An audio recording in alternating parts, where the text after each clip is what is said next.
दिक्कत तो इसी बात की है ना कि जिस भाषा का ये लोग इस्तेमाल करते हैं, राजनीति में मतभेद होंगे और वो स्वाभाविक है। और भारत जैसे लोकतंत्र में जहां पे इतनी विविधताएं हैं, जहां पे इतने राजनीतिक दल हैं, हर किसी का अपना पक्ष होगा, हर किसी का अपना मत होगा। पर अगर मतभेद की परिभाषा शब्दों की मर्यादा को गिराना है तो ये कतई भारत जैसे लोकतंत्र के लिए उचित नहीं है और मैं कतई इसको स्वीकार नहीं करता हूं। मैंने हमेशा कहा है कि राजनीति में भाषा की मर्यादा का पालन करना होगा और भारतीय भाषाओं की खूबसूरती है भैया। इतना बढ़िया शब्दकोश है भारत की हर भाषाओं के पास कि आप बड़े से बड़े विवादित विषय को बड़े से तीखा वार आप मर्यादित शब्दों में कर सकते हैं। पर इस तरीके से गाली गलौज करना, वो भी देश के प्रधानमंत्री के लिए, ये कतई कोई स्वीकार नहीं कर सकता है। भाई मेरे प्रधानमंत्री हैं, वो हमारे देश के प्रधानमंत्री हैं। वो अगर आपको उनके किसी विषय को लेकर ऐतराज भी है तो आप अपने पक्ष को रखिए ना, पर मर्यादित होकर उस पक्ष को रखिए। आप हमारी नीतियों को लेकर हमें घेरने का काम कीजिए, आप हमारे कार्यों को लेकर हमें घेरने का काम कीजिए, पर यह कौन सी परंपरा की शुरुआत है कि आप गाली गलौज करेंगे? इसको कतई कहीं नहीं स्वीकार किया जा सकता। और कांग्रेस जैसी पार्टी जो कि देश की सबसे पुरानी पार्टियों में से एक है, कांग्रेस जैसी पार्टियों के रहते हुए इस तरीके की भाषा का इस्तेमाल किया जा रहा है। और किस तरीके का गाली गलौज, मतलब ये गली में नुक्कड़ के गुंडे ऐसी भाषा का इस्तेमाल नहीं करते। और ये वही चलन है, ये वही परंपरा है राष्ट्रीय जनता दल जैसी पार्टियों की, जिसकी वजह से 90 के दशक से बिहार जो हमारा बदनाम हुआ है, आज तक हम लोग अपने उस खोए हुए गौरव स्वाभिमान की हम लोग लड़ाई लड़ रहे हैं। राष्ट्रीय जनता दल जैसी पार्टियों ने जिस तरीके से 90 के दशक से बिहार को बदनाम करने का काम किया, यही बोलचाल की वजह से, इसी तरीके की कार्यशैली की वजह से। सोचिए, ये इनके कार्यकर्ता हैं जो प्रधानमंत्री के लिए मां बहन की गालियों का इस्तेमाल कर रहे हैं। ये कार्यकर्ता हैं कि ये गुंडे हैं आपके भैया। और ये वही लोग हैं जिन्होंने 90 के दशक में किस तरीके से अपराध, हत्या, लूटमार, डकैती, बलात्कार जैसी घटनाओं को चरम सीमा पर ये लोग लेकर गए थे। जो व्यक्ति गाली गलौज खुलेआम खुले मन से कर सकता है, राजनीतिक दल के वरिष्ठ नेताओं के सामने कर सकता है, वो सोचिए वो अपने घर में, गांव देहात गांव में जाके वो क्या कर रहा होगा। किस तरीके की राजनीति राष्ट्रीय जनता दल और कांग्रेस जैसी पार्टियां करना चाह रहे हैं। और जब जब चुनाव आता है, इस तरीके से भाषा की मर्यादा को ये लोग गिराने का काम करते हैं। भाई मैंने हमेशा इस बात को कहा है कि हर किसी का परिवार आपके लिए सम्मान का विषय होना चाहिए। क्या लेना देना किसी के परिवार का राजनीति से जो सार्वजनिक जीवन में भी नहीं है। लोकसभा चुनाव के दौरान इसी तरीके से मेरे परिवार के ऊपर भी ये लोग गए थे। आज मुझे बताइए, जो लोग सार्वजनिक जीवन में नहीं है, आप उनके बारे में इतनी आपत्तिजनक टिप्पणी आप कर रहे हैं। अब बोले ना प्रधानमंत्री जी को, भाई हम लोग जवाब देंगे, प्रधानमंत्री जी जवाब देंगे। पूछिए उनके ऊपर, उनकी कार्यशैली को लेकर, उनकी नीतियों को लेकर एक एक विषय का स्पष्टीकरण हम लोग देंगे। और किस यात्रा को ये लोग लेकर निकले, इतनी बुद्धि तो कांग्रेस जो कि देश की सबसे पुरानी पार्टी और बिहार की पुरानी पार्टियों में से एक राष्ट्रीय जनता दल है, उनके नेताओं को इतनी बुद्धि तो होनी चाहिए कि भैया एसआईआर का मुद्दा, इसमें सरकार का क्या लेना देना।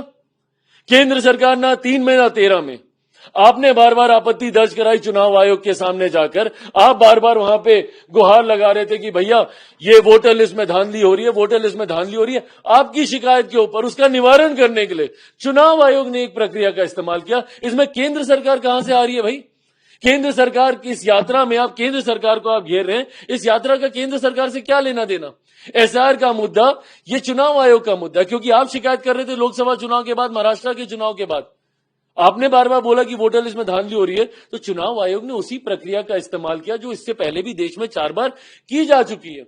अब आपको उस प्रक्रिया पे भी आपको ऐतराज है और उसके लिए आप सरकार को घेरने आप निकले हैं। और सरकार को घेरते घेरते आप प्रधानमंत्री जी के बारे में ऐसे आपत्तिजनक शब्दों का आप इस्तेमाल करेंगे, इसको देश की जनता, बिहार की जनता मान सम्मान देने में कभी पीछे नहीं रहती।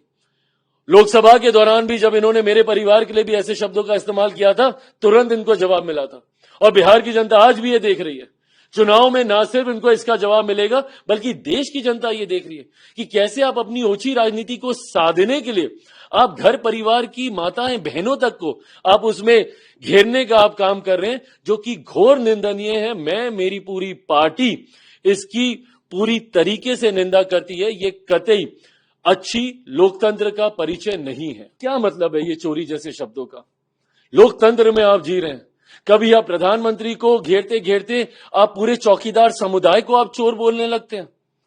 भाई मेरा खुद का मैं जिस पृष्ठभूमि से आता हूं, अधिकांश लोग इसी व्यवसाय के साथ जुड़े हुए हैं, आप उनको आप चोर बोलने लगिएगा।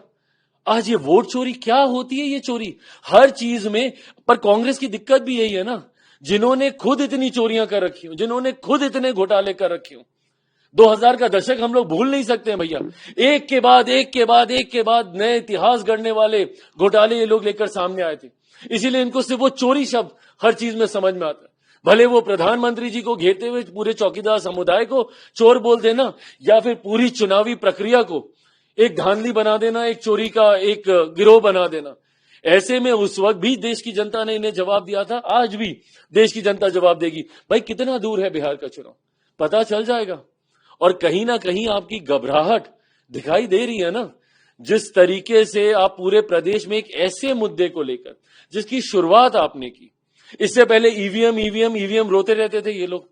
आखिरी बार कब सुना हम लोगों ने विपक्ष के किसी भी नेता, किसी भी दल के मुंह से कि भैया ईवीएम खराब है? क्यों?